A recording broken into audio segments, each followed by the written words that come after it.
आज हम डिस्कस करने वाले हैं कि डिफरेंट टाइप्स ऑफ डंबल्स क्या-क्या हैं जो आप ले सकते हैं आपके होम जिम के लिए। यहाँ अगर आप डंबल लेने का सोच रहे हैं तो आप कौन से ले सकते हैं और कॉस्ट आपको कितना पड़ेगा और क्या-क्या चीज़ें सब रहेगी रिलेटिवली। तो आप ये चीज़ सबसे पहले ध्यान रखना कि अगर आपके पास जगह कम है तो आपको डंबल्स एडजस्टेबल ही लेने हैं। एडजस्टेबल मतलब 2 रॉड्स लेनी है, उसके साथ प्लेट्स आप विद टाइम खरीदते जाइए क्योंकि बहुत ज़्यादा जगह घेरेंगे, घर वाले बहुत चिढ़ेंगे।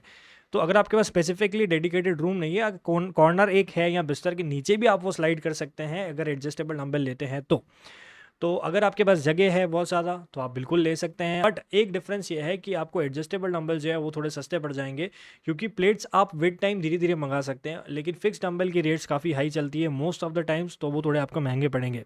तो मैं आपको रिकमेंड यही करूँगा कि अच्छी क्वालिटी की 2 रॉड्स मंगाइए पहले। सबसे पहले आप एक बिगिनर हैं तो 2 रॉड्स आप मंगा लेंगे तो वो होगी 2.5 किलो की 2 रॉड्स। आप एक्सरसाइज करना चालू कीजिए उससे, फिर विद टाइम आप हर महीने 1000 रुपये भी खर्च करेंगे या 2000 रुपये भी खर्च करेंगे, 500 रुपये महीना भी बचाते हैं आप, तो आपके पास 6 महीने में 3000 रुपये हो जाएंगे। अब 3000 रुपये में आप और वेट मंगा सकते हैं 20 किलो टोटल, तो आपके पास 10 किलो एक हाथ में, 10 किलो एक हाथ में हो जाएगा। फिर आप जैसे ही और स्ट्रॉन्ग बने आप और प्लेट्स मंगा लीजिए। तो प्लेट्स ऑर्डर करना विद टाइम एडजस्टेबल डंबल के लिए बहुत ज़्यादा प्रैक्टिकल है और कॉस्ट इफेक्टिव भी है। और जब भी हम होम जिम की बात करते हैं तो कोशिश यही करेंगे हम लोग कि हम कम से कम पैसा लगाएं ताकि हमको हाई क्वालिटी चीज़ें मिलें जो लॉन्ग टर्म चल सके।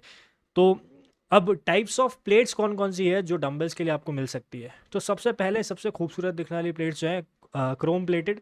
ये मेरे क्लाइंट सर प्रियांशु सर यहाँ छोड़ के गए थे बट अभी तक लेके नहीं गए, I don't know for some reason.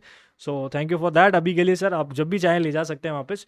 तो ये क्रोम प्लेट्स काफ़ी सुंदर लगती है लेकिन काफ़ी महंगी होती है। अगर कॉस्ट देखिए पर केजीज़ के हिसाब से तो इसका सबसे ज़्यादा होता है। फिर आप सेकंड देखेंगे प्लेट्स, मेरे पास नियोप्रीन कोटेड प्लेट्स हैं। ये नियोप्रीन कोटेड प्लेट्स हैं, अलग अलग कलर में मिलती है। डिस्क्रिप्शन में लिंक है। काफ़ी हाई क्वालिटी प्लेट्स है और बहुत ज़्यादा महंगी नहीं है, डिसेंट महंगी है। लेकिन इसके ऊपर जो नियोप्रीन की कोटिंग है ना, जो ये प्रिवेंट करती है अगर आप ज़मीन पे भी हल्का सा कभी गिरा देते हो थोड़ा ऊपर से तो ज़मीन टूटेगी नहीं। बाकी डंबल्स में 100% टूट जाएगी, रबर वाले में नहीं टूटती है, बट नॉर्मल जो आप कास्ट आयरन वाली प्लेट्स लेते हैं, क्रोम वाली प्लेट्स लेते हैं, उनमें पक्का टूट जाएगी। इसके बाद हम बात करने वाले हैं सबसे सस्ती प्लेट्स की, जो कि आपको ये दिखेगी सामने मेरे है। ये पर केजीज आपको सबसे ज़्यादा सस्ती पड़ेगी और कास्ट आयरन है तो लॉन्ग टर्म चलेगा भी, इसमें डिग्रेड कुछ भी नहीं होने वाला, यहाँ इश्यूज कुछ भी नहीं आने वाले। थोड़े टाइम बाद आप वापस इसको रीपेंट कर सकते हैं, कोई प्रॉब्लम नहीं है। एक मेरे पास जेनेरिक, ये मैं कहीं मार्केट से लेके आया था प्लेट है, ये प्लेट्स हैं रबर वाली, तो ये सबसे सस्ती प्लेट्स हैं। और मेरे पास प्लेट्स और हैं एक जेनरिक, वो भी सस्ती है प्लेट्स। लेकिन क्या है कि इन दोनों में डिफरेंस ये है कि आप एक प्लेट जो देखेंगे, जो मैं ये दिखा रहा हूँ, जो इस डंबल में लगी हुई है, इनमें से कलर उतरता है। तो फॉर एग्जांपल मैं ये वाइट कलर की टी शर्ट पहन के अगर चेस्ट कर लूँ इस प्लेट पे तो ये प्लेट के निशान यहाँ पे रह जाएंगे। हालांकि निशान हट जाते हैं, कोई ऐसा निशान टिके हुए नहीं रहता है, बट स्टिल आप जब भी वर्कआउट करो और काले कलूटे होके आओ, अच्छा नहीं लगेगा आपको। तो ये कुछ टाइप की प्लेट्स थी। अब हम फिक्स डंबल की बात करते हैं। आप हेक्सागोनल डंबल ले सकते हैं जो कि नॉर्मल होते हैं, बहुत सारे ब्रांड अवेलेबल है। बेस्ट ब्रांड जो मुझे लगता है उसका मैं डिस्क्रिप्शन में लिंक दे दूंगा, एफिलिएटेड होगा। If you want to support the channel please do.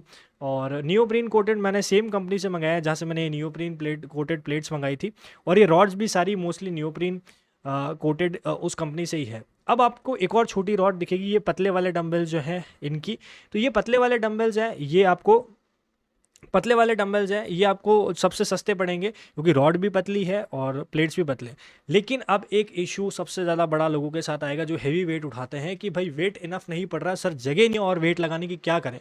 तो अब मैं डिफरेंस आपको दिखाता हूँ रख के। अब ये टेबल है मेरे पास, एक छोटा सा स्टूल है, इस पर मैं आपको डिफरेंट डंबल्स रख के दिखा देता हूँ कि भाई डिफरेंस क्या है। तो ये आपको दिख रहा है सबसे छोटी प्लेट्स है, 10 या 11 इंच की ये रॉड्स हैं और इसमें ये प्लेट लगी हुई है।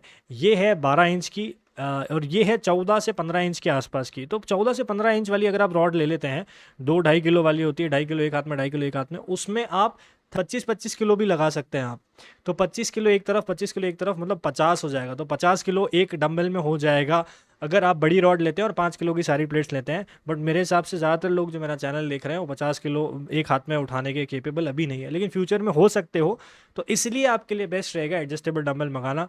तो एक बार मैं फिर से आपको सब दिखा देता हूँ। ये सारे रहे डंबल्स, ये रही रॉड्स की लेंथ, और सबसे बड़ी लेंथ वाली आप अगर लेंगे तो सबसे ज़्यादा आपका पैसा बचेगा और लॉन्ग टर्म में, और छोटी रॉड लेंगे तो कॉस्ट इफेक्टिव पड़ेगा, सस्ता पड़ेगा। लेकिन अगर आप सीरियसली वर्कआउट नहीं करते हैं तो सबसे सस्ती चीज़ सबसे पहले लेना, अगर आप रेगुलर वर्कआउट करें तो थोड़ी महंगी चीज़ खरीदना। तो आई होप आपको सब क्लियर हो गया होगा कि डंबल्स एडजस्टेबल कैसे खरीदने हैं और किस टाइप की रॉड्स लेनी है। तो और एक और टाइप की रॉड आती है जो कि होती है ओलंपिक, जो स्लीव होती है जिसमें 50 mm वाली प्लेट्स लगती है वो। लेकिन उसमें एक ड्रॉबैक है, उसको वर्टिकली आप नहीं होल्ड कर सकते। वर्टिकली आप ऐसे पकड़ेंगे तो वो वेट निकल जाएगा, एक लिमिट होती है उसमें। लेकिन ये नट एंड बोल्ट वाली जो मेरे पास है रॉड्स, इसमें आप 40 किलो लें 50 किलो लें, सीधा ऐसे वर्टिकली उठा सकते हैं, वेट कभी भी नीचे गिरेगा नहीं, और इसके लिए तो सेफ है ही है। एक इनका रॉड, लंबी रॉड वाले चीज़ों का, लंबी रॉड वाले डंबल्स का ड्रॉबैक ये है कि उनमें साइड में वो निकला हुआ होता है, जो एक्स्ट्रा पार्ट होता है ना बचा हुआ रॉड का, वो तो उसको आप है ना उससे बचने के लिए ये कर सकते हो, जैसे आप लेग है आपका, ये पैर है, तो पैर पे आप डंबल ऐसे रखो तो ये रॉड वाला जो पार्ट है वो यहाँ आ जाएगा और प्लेट जो है वो यहाँ टच होगी। तो आप उसको भी वैसे ही रख सकते हो जैसे आप नॉर्मल डंबल को लेग्स पे रखते हो जिम में। तो आई होप आपको सब चीज़ें क्लियर हो चुकी होगी और अब आपने डिसीजन ले लिया होगा कि आपको कौन सा प्रोडक्ट लेना है, कौन सा डंबल लेना है, या कौन सी प्लेट्स खरीदनी है, कौन सी रॉड्स खरीदनी है। So thank you for watching, have a good day, and please do buy the products from affiliated links. इससे मुझे और मोटिवेशन मिलेगा रेगुलर वीडियोज़ बनाने का। Thank you for watching, bye bye.